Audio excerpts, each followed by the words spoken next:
আমতলা বাজার সমিতির উদ্যোগে শুরু হয়েছে দ্বাদশ বার্ষিকী মিলন মেলা। গত 13ই ডিসেম্বর 2025 এই মিলন মেলার শুভ সূচনা হয়, যা চলবে আগামী 20 ডিসেম্বর 2025 পর্যন্ত। এই মিলন মেলার তৃতীয় দিনে অর্থাৎ 15ই ডিসেম্বর শিশু কিশোরদের সৃজনশীল প্রতিভা বিকাশের লক্ষ্যে আয়োজন করা হয় বসে আঁকো প্রতিযোগিতা। আমতলা বাজার সমিতির উদ্যোগে অনুষ্ঠিত এই বসে আঁকো প্রতিযোগিতা পরিচালনায় দায়িত্বে ছিলেন আমতলা রাধারানী অঙ্কন কেন্দ্র। আয়োজকদের সূত্রে জানা যায়, এই প্রতিযোগিতায় প্রায় 364 জন প্রতিযোগী ও প্রতিযোগিনী অংশগ্রহণ করে। বিভিন্ন বয়সের ছাত্রছাত্রীদের স্বতঃস্ফূর্ত অংশগ্রহণে অনুষ্ঠানটি হয়ে ওঠে প্রাণবন্ত ও উৎসব মুখর। উল্লেখ্য, আমতলা বাজার সমিতির উদ্যোগে চলমান এই দ্বাদশ বার্ষিকী মিলন মেলা নানান সাংস্কৃতিক অনুষ্ঠান, প্রতিযোগিতা ও উৎসবের মধ্য দিয়ে পরিচালিত হচ্ছে, যা স্থানীয় মানুষদের মধ্যে ব্যাপক উৎসাহ ও আগ্রহ সৃষ্টি করেছে। Bureau report, MH news Bangla.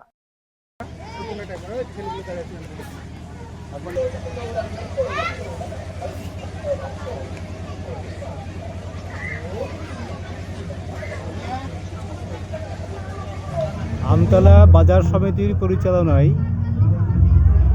13 তারিখ থেকে 20 তারিখ পর্যন্ত বিভিন্ন অনুষ্ঠান দিয়ে আমাদের প্রোগ্রাম 13 তারিখে সূচনা হয়েছে।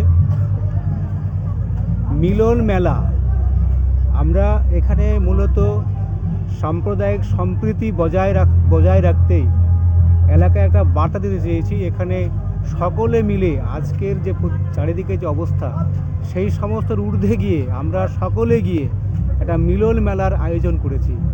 আজকে 364 জন বাচ্চা ছেলে মেয়ে অঙ্কন প্রতিযোগিতা করছে, পরিচালনায় সেই আমতলা বাজার সমিতি। সঙ্গে আমাদের সহযোগিতা করেছে আজকের যে প্রতিযোগিতা, বাচ্চাদের যে অঙ্কন প্রতিযোগিতা, সেটা রাধারানী অঙ্কন কেন্দ্র। ওনাকেও ধন্যবাদ জানাই আমাদের সঙ্গে অংশগ্রহণ করার জন্য। আগামী দিনে কি কি কর্মসূচি রয়েছে আপনাদের? আগামী দিনে আমাদের বাউল সঙ্গীত রয়েছে, বিভিন্ন কলকাতা থেকে আগত ব্যান্ড রয়েছে এবং এখানে অর্কেস্ট্রা রয়েছে, লোকসঙ্গীত রয়েছে। সেটা শিডিউল টু শিডিউল যেটা আমাদের আগে সাজানো আছে, সেই মতো প্রোগ্রাম আমাদের 20 তারিখ পর্যন্ত চলবে। আপনার পরিচয়টা? আমি নাসিরউদ্দিন মণ্ডল, এই মিলন মেলা কমিটির কনভেনার। প্রথমেই আমি আমতলা বাজার সমিতির সভাপতি, সম্পাদক এবং প্রত্যেকটা সদস্যকে অসংখ্য ধন্যবাদ জানাই এবং আমি কৃতজ্ঞ এই জন্যই, কারণ বর্তমান প্রেক্ষাপটে ভীষণভাবে আমাদের একে অপরের মিলন, এই উৎসব দরকার। তো বর্তমান প্রেক্ষাপটে দাঁড়িয়ে একমাত্র শিল্পই পারে মানুষকে সঠিক পথে পরিচালনা করতে। চাইলে এই অনুষ্ঠানটা বিভিন্ন প্রোগ্রামের মাধ্যমে সাজানো যেত, কিন্তু এই মিলন মেলা কমিটি শিল্পকে এবং সংস্কৃতিকে বেছে নিয়েছেন। তার জন্য আমরা সত্যি কৃতজ্ঞ নওদাবাসী হিসাবে ওনাদের প্রতি। তো এই অনুষ্ঠানের মাধ্যমে আমরা বার্তা বলতে এটাই বার্তা দিতে চাই যে এই যে ছোট ছোট বাচ্চাগুলো এসেছে ড্রয়িং করছে, তো এই যে নওদার বিভিন্ন প্রান্ত থেকে মানুষ বাচ্চাগুলোকে নিয়ে এসছে তাদের ছেলে মেয়েরা ড্রয়িং করবে বলে। বর্তমানে একটা কথা শোনা যায় যে এই ডিজিটালাইজেশনের যুগে কোথায় যেন নাচ, গান, আঁকা, শিল্প সংস্কৃতি হারিয়ে যাচ্ছে। এটা যে না, তার প্রমাণ আজকে করে দিয়েছে এই আমাদের নওদার গ্রামবাসী তাদের সন্তানদের এখানে নিয়ে এসে। আর এটাই আমরা এই জায়গাটাতেই সাকসেস।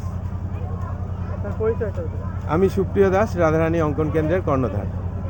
কে আছে আপনার এখানে আজকে? এখানে আমার ছেলে আছে। কেমন লাগছে? খুব ভালো লাগছে।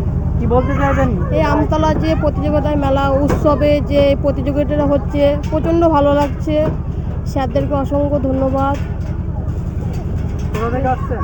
আমি পাড়াগ্রাম থেকে আসছি। আপনার নাম? পিয়া ঘোষ। কি আছে আপনার? ছেলে আছে। কোথা থেকে আসছেন? খানপুর থেকে। কেমন লাগছে আজকের এখানে এসে ভালো লাগছে। এবার ছেলেদেরও আনন্দ হচ্ছে, ওদেরও ভালো লাগে। মানে প্রত্যেকটা ড্রয়িংয়ের প্রতিযোগিতায় নাম দেওয়ার জন্যে মানে ওরাও বলে। যারা আয়োজন করেছেন তাদের কি বলতে চাইবেন?